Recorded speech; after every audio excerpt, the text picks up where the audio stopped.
about that? Obviously, you must be proud of the players that are on the pitch, but also it feels like a game that's going to impact you for weeks to come, maybe. Yeah, look, it's sort of hard to kind of analyse from a football perspective. Yeah, kind of left with the result, which is obviously disappointing, and that's you don't like to lose, particularly here at home. Super proud of the players' efforts and will and desire and determination to still get something out of the game. And like I said, and then there's obviously the fallout from it from our perspective, personnel-wise, which I guess we'll deal with in the coming days. Is there any things out there on how James Maddison or Mickey? No, I mean, look, yeah, again, it's too early, but looking at Mickey, you think it's a pretty significant one, so, I'd assume he'll be out for a little while. Matt has, got a knock on the ankle. We'll just have to see how he is. And you've been very, a lot of praise for Romero this season, his leadership, his things, his frustrations now. No, it's just, he's a physical guy. That's part of his strengths, and today it was deemed he went too far. Just got to cop it.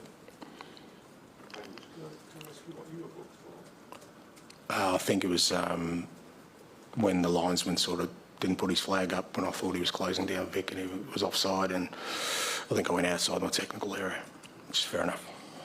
I mean, obviously 2 sinners offside, disallowed goals, a million VAR checks. Have you been involved in a crazier game? No, but I think it's going to become the norm. I think it's where the game's heading. I think it's, unfortunately, how we're going to have to, sort of watch and participate in football from now on, because, look, I've said it before, I don't like it. I don't like the standing around. I don't like the whole sort of theatre around, waiting for decisions. But I know that I'm in the wilderness for that. I'm kind of on my own. That in my 26 years, I was always prepared to accept the referee's decision, good, bad, or otherwise. And I've had some shockers in my career, let me tell you, and I've had some go my way as well. But I'd cop that because I just wanted the game to be played. But when we're complaining about decisions every week, this is what's going to happen. People are just going to forensically scrutinise everything to make sure that they're comfortable it's right, and even at the end of that, we're still not happy. So what does that mean?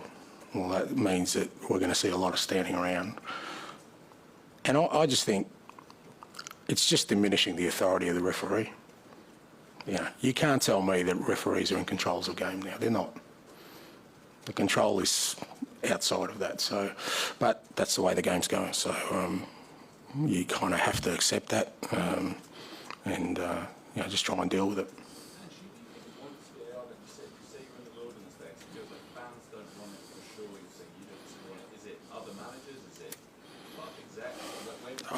Well, I don't know, but it seems like there isn't, a great call for us to go back to accepting the referee's decisions for the majority. I mean, I understand goal line technology because that's a simple one. That came in and no one's complained about it.